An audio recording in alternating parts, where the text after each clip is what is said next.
Good morning, Pranishan. I've been asked to speak a little bit about the power of positivity and kindness when it comes to a workplace atmosphere, and to speak about it in a human resource management perspective.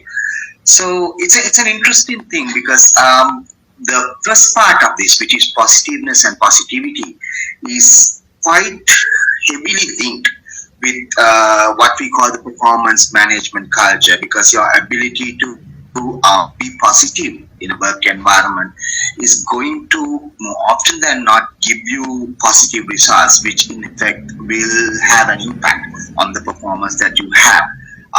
The aspect of kindness, though, is another one that we need to look at. So, how can you be kind in a work environment? Is kindness covering up for someone? Is it making excuses for the mistakes that they make? Or is it perhaps being gracious enough and honest enough and open enough to be able to tell someone, look, you need to pull your socks up. This is where you have issues. This is where you need to correct yourself. And this is where you need to move forward. So my view on positivity and kindness from a human resource perspective is going to be maybe slightly different to what you would have heard before. But what I have in mind is something. So let's talk about positivity first. From a positivity perspective, what you have to realize is that your mindset and the way you approach a problem is always going to be one of the crucial factors in deciding how do you solve that problem. So if you want to turn what they call a question mark, which is a problem, into an exclamation mark, which is a solution, then positivity plays a large part in it. And I think one of the biggest things that you can do to help yourself as an individual is not be weighed down by emotional baggage. See, when we approach a problem in the workplace, we sometimes tend to be very emotional in our approach. So we look at, say, okay, whose problem is it? Who's causing the problem, or whose problem is it? Then what is my relationship with that party? If I solve the problem in the logical way that it is supposed to, will I be wounding someone? Will I be hurting someone's feelings? Will I be causing someone grief? And then the outcome of it, which is basically, okay, once the problem is solved, how is my relationship beyond that going to be affected? So I think our approach to problem solving and the positivity we take is often highly tempered by relationships. And I think that's something that you need to take with a pinch of salt and be able to deal with it properly, because going back to the aspect of kindness, the best kindness you can show someone is to be open and honest about the situation and tell them, look, chum, this is not going the way it's supposed to. We are not heading in the right way. So let's work together to solve it. So the positivity in which you approach a problem begins with you being able to be objective in your approach to any situation. Positivity in the workplace can stem from many things. It can stem from creating an atmosphere for an individual to be courageous enough to take a decision, to be strong enough to take a decision that is, look, I'm empowering you. I'm giving you the option to solve this particular issue. And I'm also going to give you the opportunity as an individual to take ownership of this problem and push it forward to a satisfying conclusion that benefits both the organization and the individuals concerned. So I think the power of positivity is starting from things that we can do very simply. It's just a mindset change as well, because for you, what you need to think about is start off. I remember when I was working for a multinational telco at one point in time, we had a lovely campaign, which was the brainchild of our chief marketing officer at that point in time. It was a campaign called Yes, We Can. It wasn't Yes, I Can. It was Yes, We Can. So the simple strength in those three words is something that actually helped us build from year on year into the positivity. So it became almost a challenge to anyone. When you go for an issue, or when you go into a problem solving situation and somebody says all the hundreds and thousands of things that are stopping them from doing it, a simple question to them was, where's your yes we can attitude? Right? And the we in the middle is also important. It's not just about me, it's not just about I, or it's not just about an individual. It's about the collective. It's about how problem solving actually works better when there is a collective solution making. Yes, it needs to be guided. Yes, it's not an absolute democracy, and that's the reality of the workplace. But the collective mindset of coming to a consensus and being able to deliver a solution is what we need to be mindful of and be aware of. So, yes, we can was a very powerful adage that I grew up with in the beginning of my corporate career that allowed us to mold ourselves into a collective thinking and a positive collective thinking that more often than not garnered amazing results for the organization as a whole. So, the other part of positivity is that you need to be able to move with different individuals because, as you know, like the five fingers of the hand, each individual is very different. Their upbringing is different, the background they come from is different, their attitude towards work is different, and their attitude towards the workplace is different. You will always find naysayers, you will always find the gung-ho, I'm going to do it kind of people. But putting all of this together and creating that positivity in the workplace is one of the biggest things that you can focus on. And to do that, you need to harness your inner positivity. And that's the part that is really, really difficult. Because if you are in, say, lower middle management, just starting out your career, you have a hierarchy above you. And more often than not, you're guided by the attitude of that hierarchy. And sometimes you need to be able to temper that and find your own space. Right? You can't be a mimic. You can't be someone who mimics someone else and becomes just like them. You need to find your own space, your own attitude, your own focus, and that's the only way that you can bring that personal positivity into play as an individual. So think of a situation where, say, you're with your CEO, you're with your GM, and say you're in a sales atmosphere, right? And there's a lot of positivity that's there in sales atmospheres because it's a real rah. You drive people, you say, yes, let's do this, we've got impossible targets, but they're not impossible anymore, they're probable, let's push forward to that.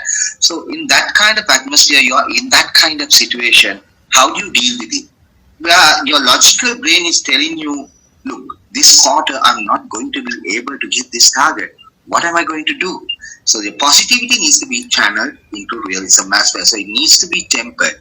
But overall, the approach is going to be crucial. If you start by saying, no, maybe not, maybe I can't do this, then you're going to be in a situation where more often than not, 90% of the time, you're going to fail. So your ability to do that and be able to channel your positivity, yes, tempered with realism into the targets and subject matter at hand is probably going to be the winning formula for you. Next step, let's move on to the kindness aspect of it. So what is kindness in the workplace? What is kindness in human resource management? So I face this problem day in, day out as a HR professional. So my career background is I transferred from being a communications professional into being an HR professional. And it was a difficult journey in certain ways because I didn't come with the full HR credentials per se, right? But what I did find was that one of the key skill sets that I carry forward, which is the communication aspect, is a crucial part of HR or human resource management in any context. Being able to connect with people, being able to be forthright with people, being able to tell them what is right and what is wrong in the right side of way is probably the best thing any human resource professional can do. We all know the laws that govern human resource management in Sri Lanka or overseas. I mean, there's a set of books. There's a blue book, there's a green book, there's a yellow book, there's a red book that all gives you very clearly what are the laws and rules that govern say, the labor force in Sri Lanka. But what you need to be able to do is support the organization and the individual in both this aspect, and be able to explain to individuals that there are certain things that are done in the best interest of the organization as well as the best interest of the individual for the mutual benefit of both. And that's probably the best kindness you can show. Lots of people think that say HR is firmly the bolster or the buffer between the organizational leadership and the human capital or the people who work for the organization. Maybe not so anymore. And what HR does is, in my opinion, it straddles a very fine line that strikes the balance between the expectations of people and the expectations of the organization and builds them together. And doing that in a manner that is quote unquote kind is probably the best way we can do it. So you can be autocratic about it. You can say, okay, no, I stand firmly on this side. This is not the way to go. Look, you need to take the side of X or Y or Z. Or I can stand firmly on this side and say, look, no, this is not the way to go. This is what the organization wants. I'm sorry, you need to do this. Autocracy generally doesn't work. What you need to do is build up dialogue. And that dialogue is the stem or the core of how you practice kindness in a human resource management or in an HR perspective. See, you need to be able to start again, going back to the positive angle, be positive about it. Start off with, you've been doing a great job, you've been doing this. However, there is this situation demands this kind of solution, and you are part of that solution. So we need to work together now to find out the best way in how we are going to reach that expected solution. And that dialogue is probably going to be a key part of how you practice positivity and kindness in a work environment. So take, for instance, one of the key areas that most people find very difficult to do in Sri Lanka, giving constructive feedback. People tend to hide behind a charge sheet or a written down document when it comes to performance management time. And it's only at performance management time that they try to start up these conversations, the difficult conversations that are for the purpose of improving individuals. So when you come to that kind of situation, you spend maybe 6 months of the year or a whole year in which you've been positively reinforcing someone in certain practices that you probably would not have wanted done in the first place. And then when it comes to the performance management conversation, all of a sudden you're stuck. You don't know what to do. You don't know how to communicate. Look, these are your failings. These are things that you need to really look at. These are your, for want of a better word, not failings, but these are your development needs. And this is where you need to go if you're going to be successful in your career.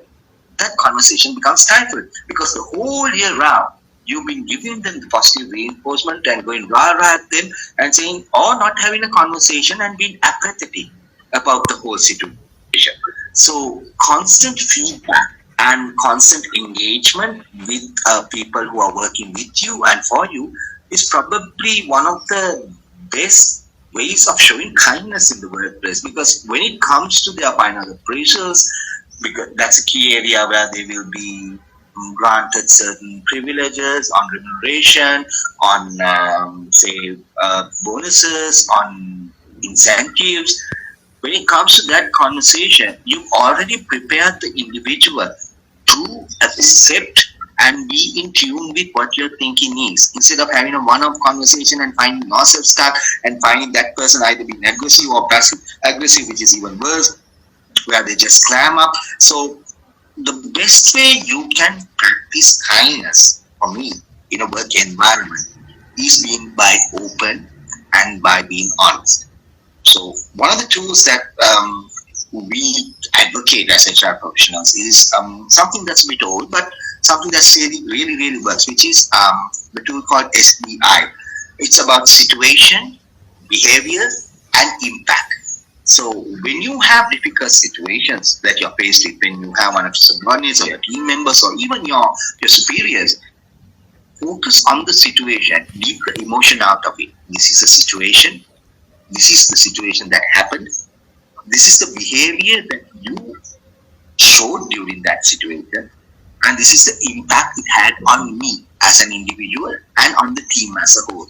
Once you boil it down to a basic SBI methodology based feedback mechanism, the conversation that was earlier difficult becomes a little bit more easier, because the moment you go into an emotional realm, then it becomes an emotional bartering or an emotional exchange that doesn't really come to the crux of where the issue was. So the best kindness that you can practice is being able to give honest and forthright feedback and being able to bring people to the table on a common ground and common consensus. So, kindness for me, in the typical form of the word, is not about making excuses for someone based on relationship, trying to cover up for someone based on relationships and past knowledge.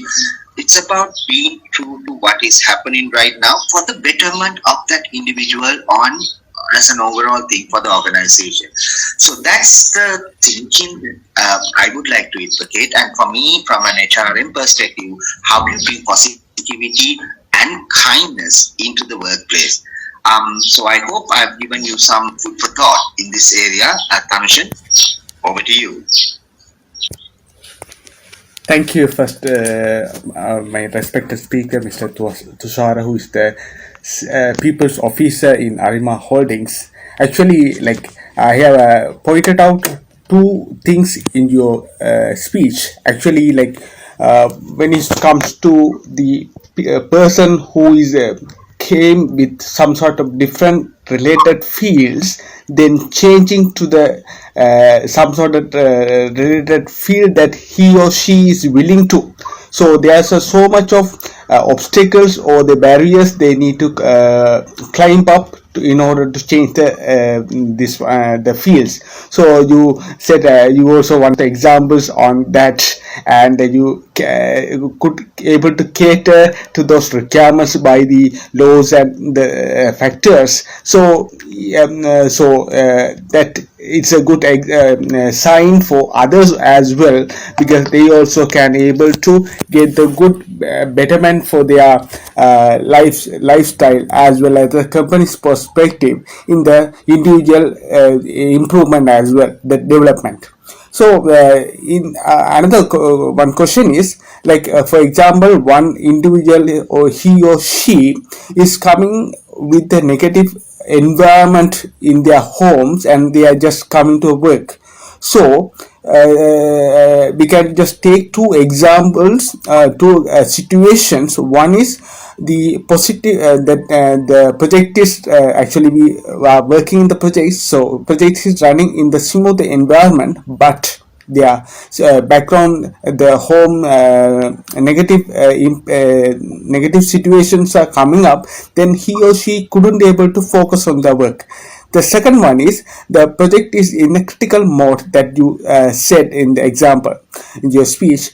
In that perspective, how that negative impact or negative thought could be changed to motivate them to make it clear, because that's project in a critical environment. So how the HR could able to intervene in that or support in that to make sure the project is running in a smooth environment, even it's a normal the smoother one or the critical. Could you please give a brief explanation, please? Okay, so I'll take point one first. Point one was about moving from a different discipline into another discipline. So as you know, I started out as a communications expert and a communications professional and a marketer, and then I moved into HR. So what worked for me was the development of a transferable skill set. So if you step back and look at it, the ability to think logically, the ability to communicate, the ability to analyze, analytical skill set, those are all transferable, irrespective of which discipline or which professional path you choose. These are things you need. I mean, I know a multitude of bankers right now who are at the head of their profession, who are science graduates, who are physical science graduates, who have come out from the science faculty of certain universities. So you might think, how are they at the helm of the banking industry because they had a transferable skill set. The commitment, the ability to be analytical, the ability to be constructive in their thinking, all of these transferable skills is what allows you to move from discipline to discipline, not seamlessly, but with as little ripples as possible. Then the second part of it is so my first advice to you is build up your transferable skill set. That's going to be the key for your success if you are going to move across disciplines in your profession. The second part of it is, which is more about how you can deal with a negative mindset when you're coming out of your home. Look, not everything as rosy as it always is supposed to be. Right? We all have problems. We have problems at home. You might have lost a dog today. You might have had a wife who you had an altercation with. You might have had a situation where your car met with an accident on the way to work, or you might be under pressure or debt because your credit cards are over the limit. All of these are problems that you face in life, right? There might be things that you always face in life. That life is never going to be as smooth as you want it to be. So, this whole thing that you spoke about, which is this mythical work-life balance that people speak about, see, life is about your personal and your work and your commitments overall. There is nothing called work and life. Work is part of life. So, when you have that, what you need to then understand is one magic word is which I learned from a very good friend of mine. It's compartmentalize. Don't bring your home to work and don't take your work home, right? That's the key. Yes, companies love people who go and, who work till 12 o'clock, 1 o'clock, 2 a.m. in the morning, send you that email that says, yes, I've been working. I've known some people who actually timed their emails and sent it out. They've gone to bed by 9:30, but their laptop sends out the mail by 1:30 saying, so I've been working on this. And everybody's like, wow, this guy's a real workaholic, right? You need to find the balance of being able to compartmentalize. Yes, life is always going to be difficult. Life is never going to be as easy as you want it to be. But learn that this part can't be bought in here and vice versa. Because you will have work pressures as well. You will have work pressures that will always be there. You'll have, like you said, tight deadlines on projects, things that you need to be mindful of. You'll have, well, for want of a better word, not so understanding work colleagues. You'll have different challenges at the workplace as well. Don't take those problems home either, because that is compounding the problem that you have. Keep the two as much as possible compartmentalized. You will have different aspects of your life. You may have a hobby, right? Don't get lost in that hobby. You may be an avid cyclist. Compartmentalize it. You may be a photographer. Compartmentalize it. Allow that all those aspects to come together as multiple compartments that make up the whole view, right? Don't let what is here seep into what is here and make that and this symbiotic, because then you create a situation where both will either suffer and sometimes both might gain, but it's a risk that you're taking. So compartmentalization is a very, very aspect of how you keep out the negative forces in one aspect of your life from impacting upon another, and specifically in the workplace. So being able to do that, it's not an easy skill set. It took me a good 40 odd years to learn that as well, but it's something that you can probably do, and that will help you. Then the second part, the pressures that are, third part rather, the pressures that are created in the workplace itself, right? When deadlines hit, when you have situations. Am I right? That's the third part that you're talking about? Yes, yes, Yes? yes. Yeah. Yeah. So that third part is, look, again, we've heard a lot of horror stories from different industries about people who are unable to deal with the stress of the workplace, or the stress that is brought in of unrealistic deadlines, and they will leave. I've heard of people leaving their employment for even lesser pay because the stresses are unrealistic, the pressures are unrealistic in the workplace. That's a personal call you need to take. The amount and level of stress that you can handle, the amount and level of pressure that you can absorb are always going to be dependent on your DNA. right? And you need to be in a position to say what's good for me, right? Because end of the day, all the HR is about retention. It's not about slavery. It's not. Human resource management is not about slavery. It's not about indentured servitude. It's not about keeping someone against their will. Yes, I may be the best communicator. I may be able to talk to you, but I should realize the point where, look, I'm probably going to do this guy more harm than good, or this girl more harm than good, or this individual more harm than good by trying to retain them in this atmosphere because they're not cut out for it. The workplace will need to change. The dynamics of the workplace will need to change. If it's an unrealistic kind of pressure that is being built up, where the performance drive is becoming a bit out of hand, but if it is still something that the organization needs, then it's best that you part ways and part ways as friends. But on an organizational perspective, I think what most organization leaderships need to understand is, yes, we are in a very competitive environment. So I have some background in the IT industry as well, and we realize that project-based work. But what you come in expecting and what you sell upfront, vis-a-vis the reality of what you are doing in the workplace, are going to be slightly different. I mean, there's a marketing arm that reaches out and attracts talent, but you need to attract talent with the right thing. You need to tell them it's going to be challenging. Don't paint a picture that's too rosy, because when they come in, they're going to get disappointed. So make sure that you build up that culture of what can be done, and I think allowing for different modes and methodologies in the workplace that can allow for people to move around and experience a little bit of relaxation is also going to be.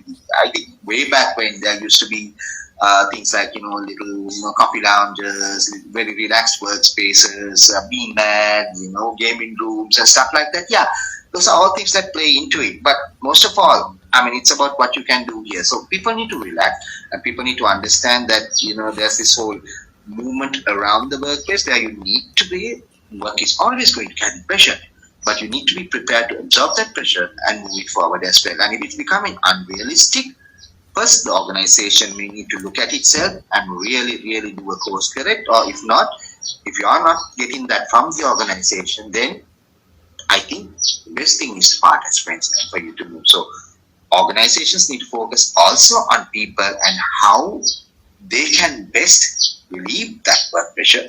And that comes from the leadership downwards. What cascades from the leadership is what's reflected in your middle management or your upper middle management to middle management, lower management to the workforce overall. So that is what you need to understand. So the mindset that you use to approach work pressure or the demands of projects that will make it really tough for you is probably going to be key in managing that in the future. So I hope I've answered all three aspects of your question.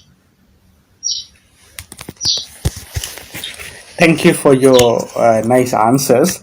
Actually, in this regards, I need to highlight one thing because in Singapore, I just heard one situation where the manager is capable in order to take the deputy director, the higher position, what he can, but for the small, only for one key instant he just rejected that offer and he remains the manager position because he has the kids and he has to he thought that he has to be with the kids because they are in the development ages, that means from the childhood to the teenagers, then the elder people. So in those scenarios, the parental guidance or the parental kind has to be there in order to build their society as well, because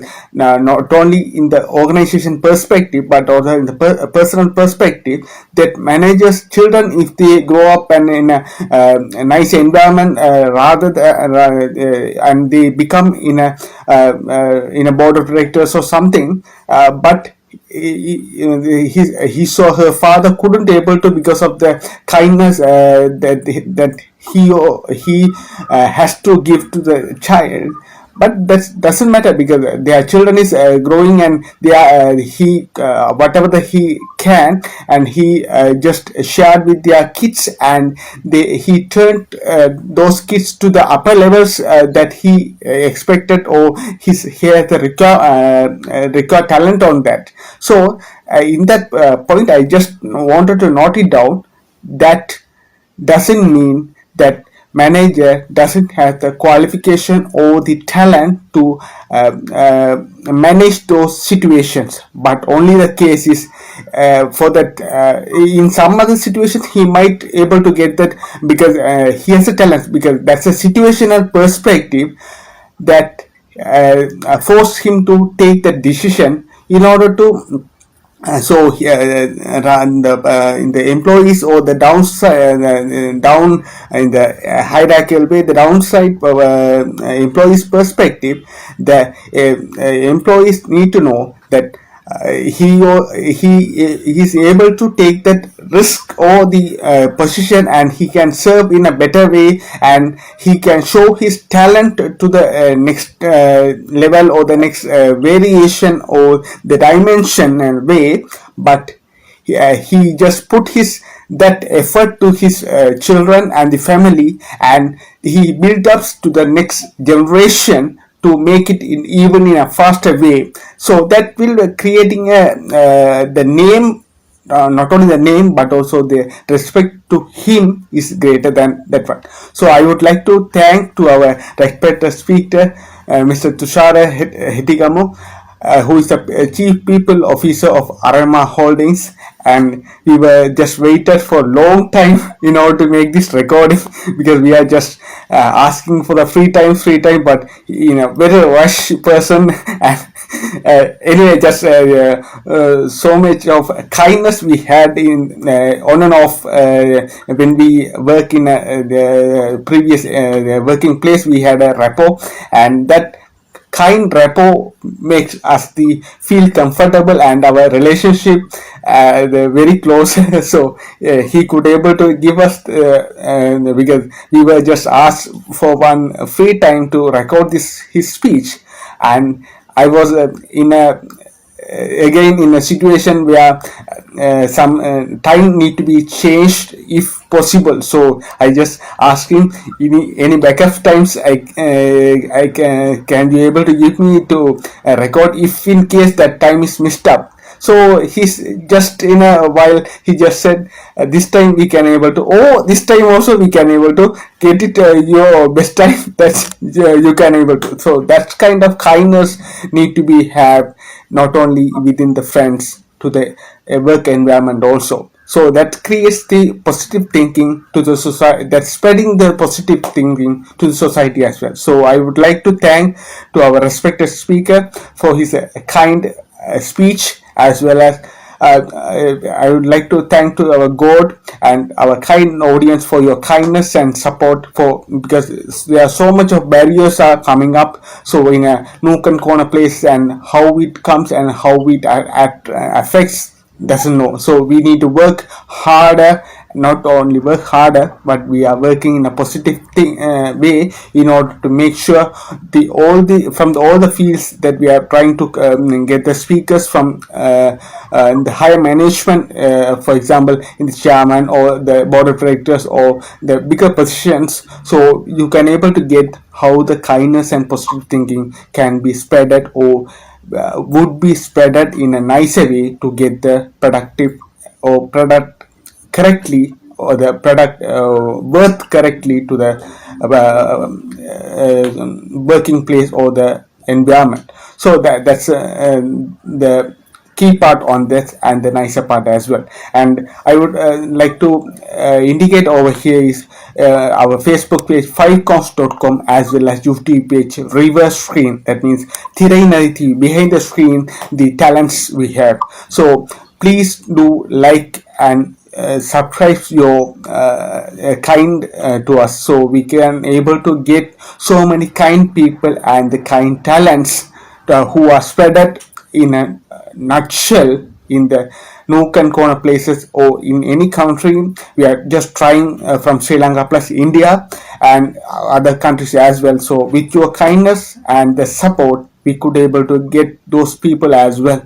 So is in order to participate this conference is all free. There's no need to pay anything. Just you need to like our Facebook page and subscribe our YouTube page, reverse screen, and help us. So that's the only small help that we are asking, and we are trying to get all from all the fields the head of the people to our conference. So with your kind, we are expecting so many people, small they are coming up. So uh, thank you for our respected speaker, Mr. Tushara Hetigamu, to onboard our respected, our requested conference with the heavy schedules. And thank you for your time. And with this kind note, we would like to conclude his speech. Thank you. Thank you, Kanchan. It's been a pleasure.